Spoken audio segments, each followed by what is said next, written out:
अस्सलाम वालेकुम आदाब। वन टीवी के उर्दू खबरनामे में आप सबका इस्तकबाल है। मैं शहबाज। आगे बढ़ने से पहले देखेंगे हेडलाइंस। वज़ीर आला रेवंत रेड्डी ने 9 दिसंबर को तेलंगाना के लिए अहमियत का दिन करार दिया। तेलंगाना के नए मुजस्समे की नकाब कुशाई। तेलंगाना असम्बली में तस्वीर और वीडियोस पर पाबंदी, अपोजिशन की शदीद तनकीद।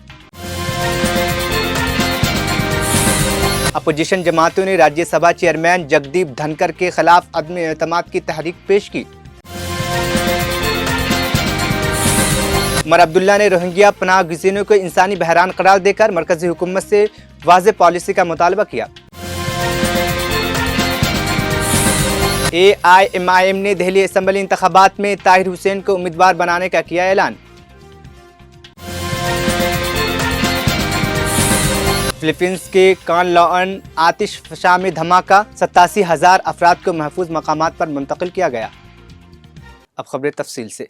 वज़ीर आला रेवंत रेड्डी ने 9 दिसंबर को तेलंगाना के लिए एक तारीखी दिन करार देते हुए doctor BR Ambedkar Telangana secretariat में नए डिज़ाइन करदा तेलंगाना तल्ली मुजस्समे की नकाब कुशाई की। इस मौके पर खिताब करते हुए उन्होंने कहा कि ये मुजस्समा तेलंगाना के सरजमीन की अहमियत को उजागर करता है और ये हमें याद दिलाता है कि यह अर्ज़ हमारे लिए माँ के मानिंद मुक़द्दस है। उन्होंने कहा कि तेलंगाना के लोग तरक्की के रास्ते पर कामज़न हैं और हर शहरी तक फलाही इक़दामात पहुँचाने की जिम्मेदारी हम पर है। इसके साथ ही वज़ीर आला रेवंत रेड्डी ने उन जमातों को तनकीद का निशाना बनाया जो तेलंगाना तल्ली के मुजस्समे की मुखालफत कर रही है और कहा है कि जमातों का अपना एजेंडा है जिस पर आवाम को तवज्जो नहीं देनी चाहिए। शासन मंडली चेयरमैन పెద్దలు సుఖేందర్ రెడ్డి గారిని, శాసనసభ అధ్యక్షులు గడ్డం ప్రసాద్ కుమార్ గారిని, ఉప ముఖ్యమంత్రి వర్యులు మిత్రుడు బట్టి విక్రమార్క గారిని, పెద్దలు మంత్రివర్యులు ఉత్తమ్ కుమార్ రెడ్డి గారిని, పెద్దలు మంత్రివర్యులు కోమటిరెడ్డి వెంకటరెడ్డి గారిని, పెద్దలు మంత్రివర్యులు దుద్దిల్ల శ్రీధర్ బాబు గారిని, పెద్దలు మంత్రివర్యులు తుమ్మల నాగేశ్వరరావు గారిని, పెద్దలు మంత్రివర్యులు దామోదర్ రాజ నరసింహ గారిని, సోదరీమణి మీ అభిమాన నాయకురాలు మంత్రివర్యులు ధనసరి అనసూయ సీతక్క గారిని, అదేవిధంగా మంత్రివర్యులు సోదరీమణి కొండా సురేఖ గారిని, హైదరాబాద్ నగర ఇన్ఛార్జ్ మంత్రివర్యులు మిత్రుడు పొన్నం ప్రభాకర్ గారిని, మిత్రుడు మంత్రివర్యులు పొంగులేటి శ్రీనివాస్ రెడ్డి గారిని, అదేవిధంగా తుమ్మల నాగేశ్వరరావు గారిని, మిగతా మంత్రివర్గ సహచరులు,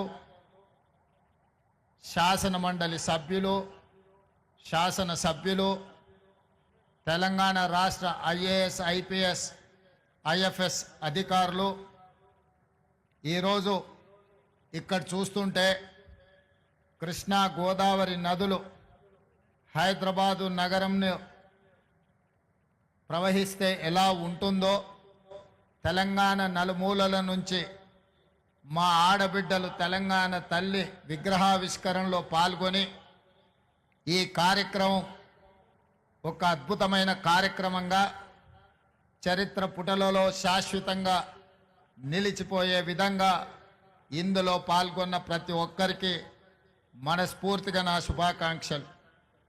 మొదటి సంవత్సరం పూర్తి చేసుకుంటున్న సందర్భంలో పెద్దలు అందశ్రీ గారిని, మిత్రులు principal in-charge vice chancellor JNTU fine arts college and architecture Gangadhar గారిని, శిల్పి రమణారెడ్డి గారిని ఈ సందర్భంగా సన్మానించుకోవడం తెలంగాణ కవులు కళాకారులకు సముచితమైన స్థానం ఇవ్వాలన్న ఆలోచన ఈ రాష్ట్ర ప్రభుత్వం చేపట్టడం చాలా ముఖ్యమైన అంశం. మిత్రులారా, ఏ ప్రాంతానికైనా ఈ భూలోకంలో గుర్తింపు అస్తిత్వం తల్లి. మన సంస్కృతికి సాంప్రదాయాలకి ప్రతిరూపం తల్లి.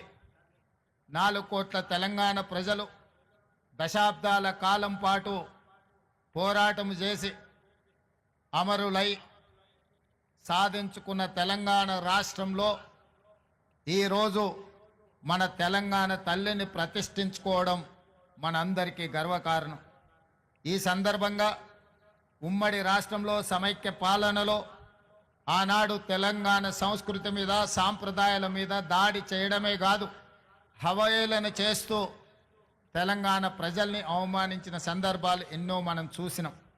అక్కడి నుంచి విద్యార్థి ఉద్యమకారులు అమరులై సాధించుకున్న తెలంగాణ రాష్ట్రంలో 10 సంవత్సరాలు తప్పకుండా తెలంగాణ సంస్కృతి పునరుజ్జీవింపబడుతుంది, మన తల్లిని గౌరవించుకుంటామని ఆలోచన చేసినాం. కానీ ఒక వ్యక్తి, ఒక కుటుంబం, ఒక రాజకీయ పార్టీ తమ గురించి మాత్రమే ఆలోచన చేసి 4 కోట్ల తెలంగాణ ప్రజల యొక్క ఆకాంక్ష పట్ల నిర్లక్ష్యం వహించడం వల్ల ఈనాడు ప్రజాప్రభుత్వం తెలంగాణ రాష్ట్రంలో ఏర్పడ్డ తర్వాత తెలంగాణ రాష్ట్రంలో తెలంగాణ ప్రజల యొక్క ఆకాంక్ష నెరవేర్చాలన్న ఆలోచనతో నా సహచర మంత్రివర్గ సహచరులందరూ సంపూర్ణమైన సహకారంతో ఈరోజు ఈ కీలకమైన నిర్ణయాలు మనం తీసుకోవడం జరిగింది. మిత్రులారా, ఆనాడు మీకు అందరికీ తెలుసు, తెలంగాణ రాష్ట్రంలో ఉద్యమం ఉవ్వెత్తున లేచినప్పుడు తెలంగాణ యువకులు ముఖ్యంగా తాము తిరిగే బండి మీదనే కాదు, తమ గుండెలపై టీజీ అని రాసుకొని తాము కట్టెల్లో కాలిన శాశ్వతంగా పచ్చబొట్టు పొడిపించుకున్న టీజీ ప్రజలకు శాశ్వతంగా గుర్తింపు ఉండాలి అని ఆనాడు టీజీ తెలంగాణ యువకులు గుండెల మీద రాయించుకున్నారు. కానీ తెలంగాణ రాష్ట్రం ఏర్పడ్డ తర్వాత ఆనాటి ప్రభుత్వం తెలంగాణ రాష్ట్రం అంటే టీజీ అని కాకుండా టీఎస్ అని నామకరణం చేయడం ద్వారా తెలంగాణ ఉద్యమకారుల ఆకాంక్షను ఆనాటి ప్రభుత్వము నిర్లక్ష్యం చేసింది. అందుకే ప్రజాప్రభుత్వం ఏర్పడిన తర్వాత ఏ ఉద్యమకారులు, ఏ అమరవీరులు తమ గుండెలపై టీజీ అని రాసుకున్నారో ఆ టీజీనే తెలంగాణ రాష్ట్ర ప్రభుత్వం ఆమోదింపజేయడం ద్వారా తెలంగాణ ప్రజల యొక్క ఆకాంక్షను శాశ్వతంగా పదిలపరిచింది. ఇదే కాదు, ఈనాడు ఇక్కడున్న నిరుద్యోగ యువకులు, ఉద్యమకారులు, విద్యార్థులందరికీ తెలుసు. అదే కాదు, ఉస్మానియా యూనివర్సిటీ, కాకతీయ యూనివర్సిటీ గోడల మధ్య మారు మ్రోగుతున్నది ఈ రోజుకు కూడా జయ జయ హే తెలంగాణ జనని జయ కేతనమని. ఆనాడు తెలంగాణ ఉద్యమాన్ని ఉవ్వెత్తున లేపి ఆనాడు ఉద్యమకారులకు స్ఫూర్తినిచ్చి తెలంగాణ రాష్ట్ర సాధనలో ఎంతోమంది కవులు, కళాకారులు గొంతెత్తి పాడిన సందర్భంలో అందరికీ ఆదర్శంగా నిలబడ్డ అందశ్రీ గేయం రాష్ట్ర గీతంగా మార్చుకుంటామని ఉమ్మడి రాష్ట్రంలో సమైక్య పాలనలో మనం ఎన్నోసార్లు చెప్పుకోవడం జరిగింది. 10 సంవత్సరాలు ఎదురు చూసినాం, కానీ ఆనాటి పాలకుల యొక్క ఆలోచన నాకు తెలీదు. ఎందుకో జయ జయ హే తెలంగాణ అనే గీతం రాష్ట్ర గీతంగా అవతరించలేదు. అందుకే ప్రజాప్రభుత్వం ఏర్పడిన తర్వాత అందశ్రీ గారిని సంప్రదించి వారి ఆలోచనల మేరకు గాయకులతో మాట్లాడి ఈనాడు అధికారికంగా జయ జయ హే తెలంగాణ గీతాన్ని రాష్ట్ర గీతంగా మార్చుకోవడమే కాదు, రాష్ట్ర పరిపాలనకు గుండెకాయ లాంటి సచివాలయంలో ఆ గాయకుడు, ఆ రచయిత అందశ్రీని సన్మానించుకోవడం జీవితకాలం గుర్తుండిపోయే ఒక మధుర జ్ఞాపకం. ఇంత గొప్ప అవకాశం, అదేవిధంగా రాష్ట్ర సాధన సమయంలో రాజకీయ तेलंगाना असेंबली के अहाते में तस्वीर और वीडियोस लेने पर पाबंदी आयद कर दी गई है, जिसके बाद असेंबली के लॉबी में इंतबाही पोस्टर्स भी लगाए गए हैं। अपोजिशन ने इस इकदाम पर नुक्ताचीनी करते हुए कहा है कि यह पाबंदी अपोजिशन के एहतजाज की तस्वीर और वीडियोस को बैरून असेंबली जाने से रोकने के लिए आयद की गई है। कबल अभी इस तरह की कोई पाबंदी नहीं थी, लेकिन अब नए ज़ाब्ते नाफिज किए गए हैं। अपोजिशन खासतौर पर बीआरएस हुकूमत के इस फैसले पर नाराज है और इसे गैर जमहूरी और आमराना करार दे रही है। बीआरएस ने इल्ज़ाम लगाया कि ये पाबंदी कानून साज असेंबली के अहाते में उनकी आवाज़ को खामोश करने की कोशिश है। पार्लियामेंट में जारी तातुल के दौरान अपोजिशन जमातों ने नायब सदर और राज्यसभा के चेयरमैन जगदीप धनखड़ के खिलाफ अदम एतमाद की तहरीक पेश कर दी है। अपोजिशन इत्तेहाद इंडिया ब्लॉक ने यह तहरीक 1:37 पर राज्यसभा के सेक्रेटरी जनरल को पेश की, जिस पर 16 अराकीन के दस्तखत मौजूद हैं। ये तहरीक आइन के आर्टिकल 67 बी के तहत नायब सदर को उनके ओहदे से हटाने के मुतालबे पर मबनी है। अपोजिशन ने इल्ज़ाम आयद किया कि धनकर पर जानिबदारी के इल्ज़ामात हैं और ऐवान में बोलने का मौका नहीं दिया जाता है। गुज़िश्ता रोज़ अपोजिशन लीडर मल्लिकार्जुन खड़गे को बोलने से रोके जाने के वाक़े का हवाला देते हुए अपोजिशन ने चेयरमैन के रवैये पर शदीद एतराज़ किया है। इस तहरीक पर सोनिया गांधी या किसी भी पार्टी के फ्लोर लीडर ने दस्तखत नहीं की है। जम्मू कश्मीर के वज़ीर आला उमर अब्दुल्ला ने रोहिंग्या पनाहगज़ीनों के मसले को एक इंसानी बहरान करार दिया और मरकज़ी हुकूमत से मुतालबा किया है कि इस हवाले से वाज़ेह पॉलिसी इख्तियार की जाए। उमर अब्दुल्ला ने कहा है कि अगर इन पनाहगज़ीनों को वापस भेजना मुमकिन है तो उन्हें वापस भेजा जाए, लेकिन अगर ये मुमकिन नहीं है तो उनकी ज़िंदगी को ख़तरे में डालना दुरुस्त नहीं है। उन्होंने कहा है कि जब तक रोहिंग्या पनाहगज़ीन हिंदुस्तान में हैं, उनके साथ इंसानों जैसा सलूक करना हमारी जिम्मेदारी है। उमर अब्दुल्ला ने मरकज़ी हुकूमत से दरख्वास्त की है कि इस मसले को सियासी नहीं बल्कि इंसानी नुक्ता नज़र से देखा जाना चाहिए और हिंदुस्तान जैसे ममालिक के लिए ज़रूरी है कि वह अपनी रवायात के मुताबिक इन पनाहगज़ीनों का ख्याल रखें। मरकजी हुकूमत ये तय करे कि उनके लिए करना क्या है। अगर उन्हें वापस भेजना है तो वापस भेजिए, अगर भेज सकते हो तो भेजिए, अगर नहीं भेज सकते हो तो फाका उनको यहाँ मार तो नहीं सकते हो ना, या ठंड से उनको मार नहीं सकते हो। गवर्नमेंट ऑफ इंडिया ये बताए कि इनके साथ करना क्या है। जब तक वो यहाँ पे हैं तब तक तो उनका थोड़ा बहुत तो देखभाल आपको करना होगा। हमने उनको यहाँ लाके बसाया नहीं, उनको लाया गया, यहाँ बसाया गया। अगर मरकज़ की पॉलिसी बदल गई है तो उठा के ले लीजिए उनको, जहाँ ले लेना है ले लीजिए, लेकिन जब तक यहाँ पे हैं उनको जानवरों के साथ उनका सलूक तो नहीं किया जा सकता ना। इंसान है, इंसान के तौर पे उनके साथ सलूक किया जाना चाहिए। बांग्लादेश और हमारे मुल्क के रिश्तों में थोड़ा सा तनाव तो है हालात को लेके। अब फॉरेन सेक्रेटरी साहब वहाँ मीटिंगें कर रहे हैं, हालात को सुधारने की कोशिश की जा रही है ना, कि हम दोस्त बदल सकते हैं, पड़ोसी बदल नहीं सकते। पड़ोसियों के साथ अच्छे ताल्लुकात बने रहें, ये शायद हमारी एक मजबूरी भी है और होना भी ऐसे। दिल्ली में अगले साल होने वाले असम्बली इंतखाबात की तैयारियों में तेजी आ गई है और सियासी पार्टियां अपने उम्मीदवारों का ऐलान कर रही है। इसी दौरान असदुद्दीन ओवैसी की पार्टी ऑल इंडिया मजलिस इत्तेहादुल मुस्लिमीन ने दिल्ली फसादात के मुलजिम ताहिर हुसैन को अपने उम्मीदवार के तौर पर पेश करने का ऐलान किया है। ताहिर हुसैन जो पहले आम आदमी पार्टी के मेंबर थे, अब MIM के उम्मीदवार के तौर पर मुस्तफाबाद असम्बली हल्के से इंतखाबी मैदान में उतरेंगे। इस बात का ऐलान ओवैसी ने अपने सोशल मीडिया प्लेटफॉर्म एक्स पर किया, जहां उन्होंने बताया कि ताहिर हुसैन ने अपने अहले खाना और हामियों के साथ मिलकर पार्टी में शामिल होने का फैसला किया है और वो आइंदा दिल्ली असम्बली इंतखाबात में AIMIM के उम्मीदवार होंगे। मध्य प्रदेश भारतीय जनता पार्टी की पार्लिमानी पार्टी की मीटिंग नई दिल्ली में हुई, जिसमें रियासती हुकूमत के 1 साल मुकम्मल होने पर जन कल्याण पर तफसील से तबादला ख्याल किया गया। इस मीटिंग में वजीर आला डॉक्टर मोहन यादव, पार्टी के रियासती सदर व MP विश्वनाथ शर्मा और रियासती तंजीम के जनरल सेक्रेटरी हितियानंद ने खिताब किया। वजीर आला ने रियासती हुकूमत के 1 साल मुकम्मल होने पर 11 से 26 दिसंबर तक मुनक्किद होने वाले जन कल्याण के मुख्तलिफ प्रोग्रामों के बारे में मालूमात फराहम की। वो जो 11 दिसंबर से लेकर 26 दिसंबर तक इसका आयोजन किया जाएगा।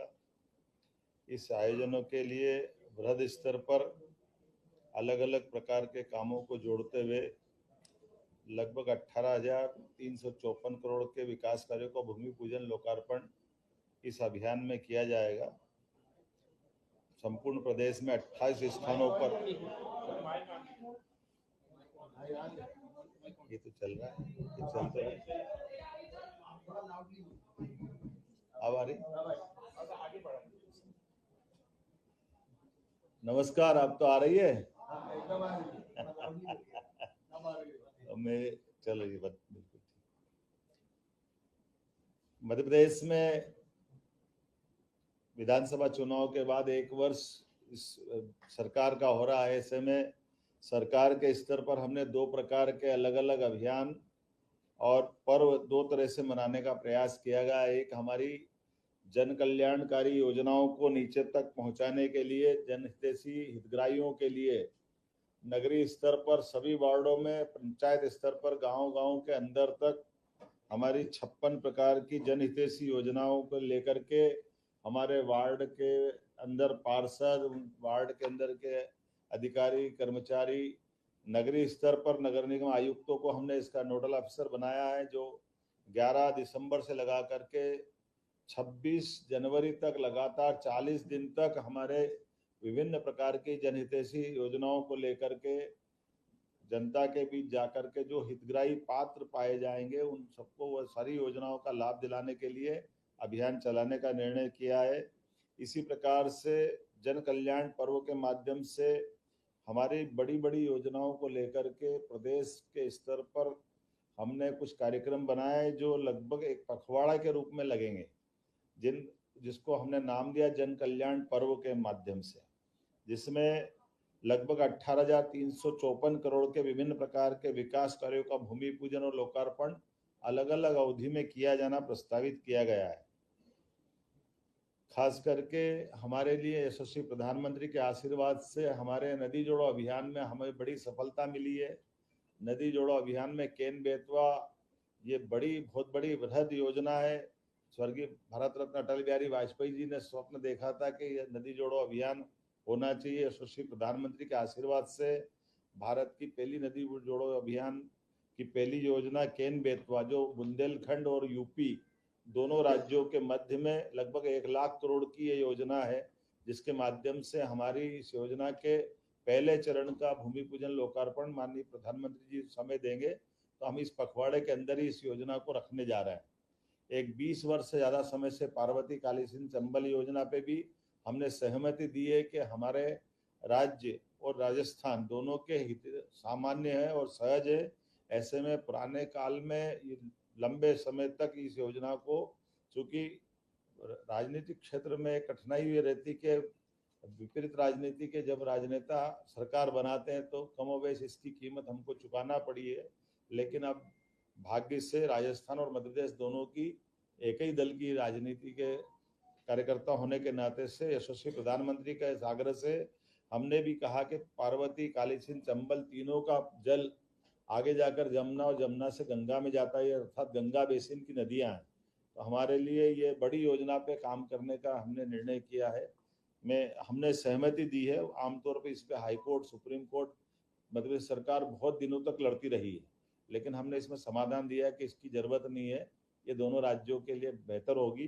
तो 10 जिले हमारे और बाकी के 13 जिले राजस्थान के, दोनों के बीच में इसका भी एक हमने अपनी जल शक्ति मंत्रालय के माध्यम से स्वीकृति दी, जिसमें प्रियंका गांधी ने जॉर्ज सोरोस के मामले पर बयान देते हुए तमाम इल्जामात को बेबुनियाद और बेअसल करार दिया है। उन्होंने कहा कि ये इल्जामात एक हिकमत अमली का हिस्सा है जिसका मकसद अडानी मामले से अवाम की तवज्जो हटाना है। प्रियंका गांधी ने इल्जाम आयद किया कि अपोजिशन जमातें और कुछ कुव्वतें जानबूझकर ऐसे मसाइल उठाकर असल मसाइल से अवाम की तवज्जो हटाने की कोशिश कर रही है। उन्होंने कहा है कि इल्जामात का मकसद किसी के शिबक को खराब करना और हुकूमत के खिलाफ माहौल बनाना है। प्रियंका गांधी ने अपने पार्टी का मौक़िफ़ वाज़ेह करते हुए कहा है कि इस तरह के बेबुनियाद इल्ज़ामात का कोई हकीकत नहीं है। प्रियंका गांधी ने यह बयान सियासी हलकों में ज़ेर बहस है। क्यों नहीं उठाए? जो बड़ी बड़ी बिजली की बिल आ रही हैं सबकी, आप जाइए यूपी में किसी भी गाँव में जाइए और देखिए किसान क्या कहते हैं, कितनी बड़ी बड़ी बिजली की बिल आ रही हैं। और ये एलिगेशंस क्या हैं, क्या कहा जा रहा है यूएस में, किस लिए उनको चार्जशीट किया है, जो भी किया है यूएस में, इंडाइटमेंट कहते हैं उसको, क्यों किया है? क्योंकि उनका कहना है कि हज़ारों करोड़ के घूस दिया है इन्होंने ताकि जनता की बिजली की बिल ये बढ़ा पाएँ, ताकि जो बिजली जनता को बेच रहे हैं वो महंगी हो जाए और ये लोग पैसे बनाएं। तो हम क्यों ना उठाएं ये मुद्दा? नहीं, वो उनका कहना है कि सोरोस पे भी चर्चा होनी चाहिए।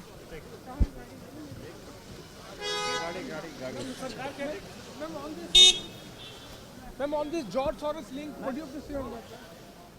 I think it is the most ridiculous thing they could come up with.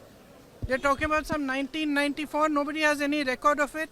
I don't know what they're talking. Nobody knows what they're talking about. The only reason they're doing it is they do not want to discuss Adani. Philippine के वुस्ते इलाके में मौजूद कानलावन आतिशफशा में 9 दिसंबर को धमाका हो गया, जिसकी वजह से आसमान में 3 किलोमीटर तक राख के गुब्बार ने मंजर पेश किया। फिलीपींस के एक इंस्टीट्यूट के मुताबिक ये आतिशफशा मजीद धमाका कर सकता है, जिसकी वजह से कुछ दिनों तक खतरा बरकरार रहने की तवक्को है। थर्मल और एक्सरे कैमरा मॉनिटर्स के मुताबिक गर्म लावा और पत्थर की सकाफत बहुत ज्यादा है, जबकि पहाड़ की चोटी से भारी मिकदार में गर्म राख और कचरा नीचे आ रहा है, जो सैकड़ों फीट फी सेकंड की रफ्तार से गिर रहा है। फिलीपींस के सिविल डिफेंस ऑफिस ने 87,000 अफराद को महफूज मकामात पर मुंतकिल करने का अमल शुरू कर दिया है। तुर्किया में 2 फौजी हेलीकॉप्टरों के आमने सामने टकरा जाने के नतीजे में 5 फौजी अहलकारों की मौत हो गई है। मीडिया रिपोर्ट्स के मुताबिक जिन 5 फौजी अहलकारों की मौत हुई है वो सब एक ही हेलीकॉप्टर में सवार थे, जबकि दूसरे हेलीकॉप्टर ने महफूज तरीके से लैंडिंग की। एक फर्द के जख्मी होने की भी इत्तला मिली है, जिसे फौरी तौर पर इलाज के लिए अस्पताल मुंतकिल कर दिया गया है।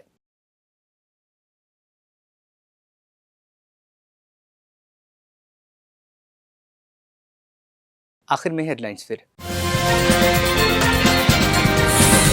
वज़ीर आला रेवंत रेड्डी ने 9 दिसंबर को तेलंगाना के लिए अहमियत का दिन करार दिया। तेलंगाना के नए मुजस्समे की नकाब कुशाई। तेलंगाना असेंबली में तस्वीर और वीडियोस पर पाबंदी, अपोजिशन की शदीद तनकीद। अपोजिशन जमातों ने राज्यसभा चेयरमैन जगदीप धनकर के खिलाफ अदम एतमाद की तहरीक पेश की। उमर अब्दुल्ला ने रोहिंग्या पनाह गुज़ीरों को इंसानी बहरान करार देकर मरकजी हुकूमत से वाज़ेह पॉलिसी का मुतालबा किया।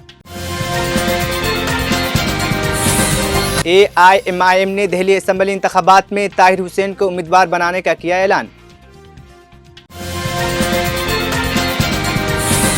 फिलीपींस के कान लॉन आतिशफशा में धमाका, 87,000 अफराद को महफूज मकामात पर मुंतकिल किया गया। 1TV उर्दू खबरनामा यहीं पर इख्तिताम पसीद हुआ। मुझे दीजिए इजाज़त, फिर होगी कल मुलाकात। अल्लाह हाफिज़।